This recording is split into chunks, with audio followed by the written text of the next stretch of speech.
தமிழக வெற்றி கழக தலைவர் விஜய் திருச்சிராப்பள்ளி விமான நிலையத்திலிருந்து வெளியில் வரக்கூடிய காட்சிகளை பார்த்துக் கொண்டிருக்கின்றோம்.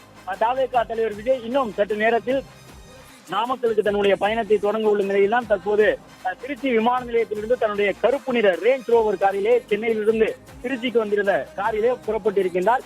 இன்னும் சற்று நேரத்திலே அவர் தன்னுடைய பயணத்தை தொடங்க உள்ள நிலையில் தான் தாவேகா தொண்டர்கள் உற்சாகத்தோடு அவரை காண்பதற்காக விமான நிலையத்திற்கு வெளியிலும் குவிந்திருக்கின்றார்கள். தமிழக வெற்றி கழகத்தின் சார்பில் இந்த தேர்தல் சுற்றுப்பயணமானது கடந்த 2 வாரங்களாக சனிக்கிழமைகளில் நடைபெற்றிருந்தன. 3வது சனிக்கிழமையாக இன்று நடைபெறுகின்றது. இந்த சுற்றுப்பயணத்திலே தாவேகா தலைவர் விஜய் மேலும் 2 நகரங்களில் தேர்தல் பரப்புரை ஆற்ற இருக்கின்றார். நாமக்கல், கரூர் ஆகிய மேற்கு மாவட்டத்தினுடைய நுழைவு வாயிலாக பார்க்கப்படக்கூடிய நகரங்களுக்கு கொங்கு மண்டலம் என்று அடையாளப்படுத்தப்படக்கூடிய பகுதிக்கு விஜய் சென்றிருக்கின்றார். அந்த பகுதி மேற்கு மாவட்டங்கள் என்பது எந்த கட்சிக்கு செல்வாக்கு கொண்ட பகுதி, எந்த கட்சியினுடைய ஆதிக்கத்தில் இருக்கக்கூடிய பகுதி, ஆளுங்கட்சியாக இருந்தாலும் எதிர்கட்சியாக இருந்தாலும் மேற்கு மாவட்டத்தில் யார் முன்னிலை பெறுவார்கள் என்பதெல்லாம் தமிழ்நாட்டு அரசியல் களத்தில் அனைவருக்கும் தெரிந்த செய்தி.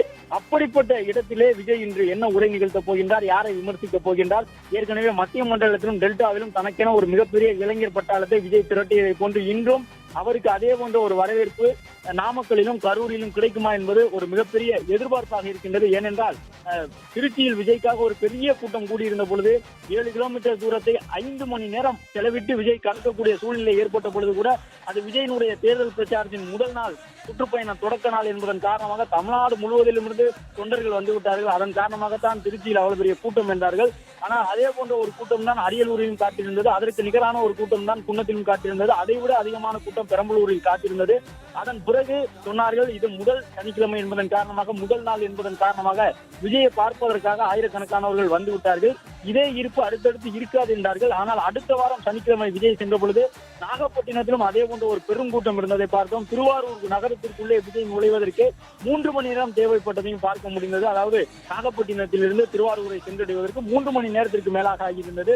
திருவாரூர் நகர வீதியிலே கிட்டத்தட்ட ஆழித்தேர் ஓட்டத்திற்கு திரளக்கூடிய கூட்டத்தை கொண்டு விஜயினுடைய வருகையை பார்ப்பதற்காக ஆயிரக்கணக்கான தொண்டர்கள் அங்கு காத்து நின்றதை பார்க்க முடிந்தது.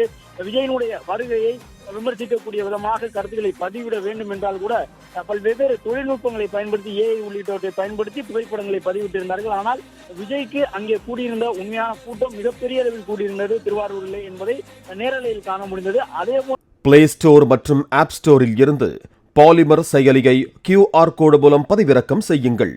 செய்திகளை உடனுக்குடன் பெறுங்கள்.